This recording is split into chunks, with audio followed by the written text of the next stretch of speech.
Volkswagen's Dieselgate scandal endures. The German manufacturer's diesel engine emission scandal is back in the news with last month's loss of an appeal at the Supreme Court level to stop state and local U.S. governments from suing it for damages. The latest ruling means that counties in Ohio, Florida, and Utah will be able to sue Volkswagen on breaking local laws against tampering with emission measurement devices. The seeds for the scandal were planted in 2009 when Volkswagen started marketing TDI diesel models of some of its passenger cars in the U.S. market. The U.S. Environmental Protection Agency had just released new strict emission standards for diesel engines, and the new VW cars aimed to comply with the standards. The VW cars carried a software that defaulted into testing mode, which caused emission levels to be small. On the road, the controls were turned off and not compliant with standards. The emission irregularities were eventually found out through independent testing. There were rumors within VW since 2011 that there was something wrong with the emission system.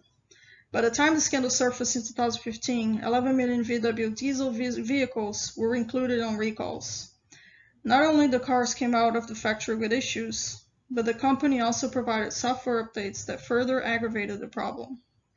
At the time, media reporting on the scandal referred to VW as having a cultural problem where engineers could not accept limitations and managers were ruthlessly competitive.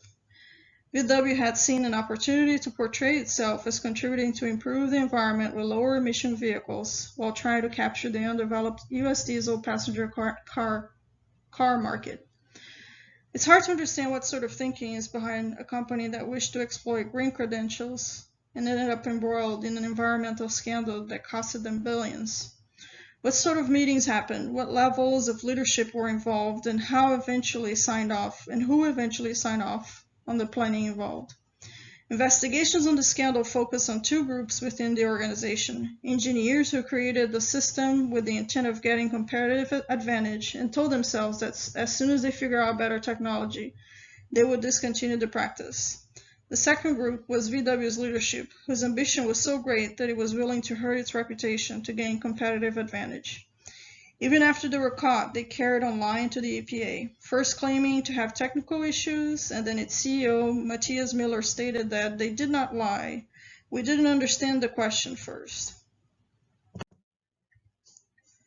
7 years had passed since the scandal originally broke out, which meant that it was no longer in the forefront of consumers' minds. However, the strategic errors related to the scandal continue.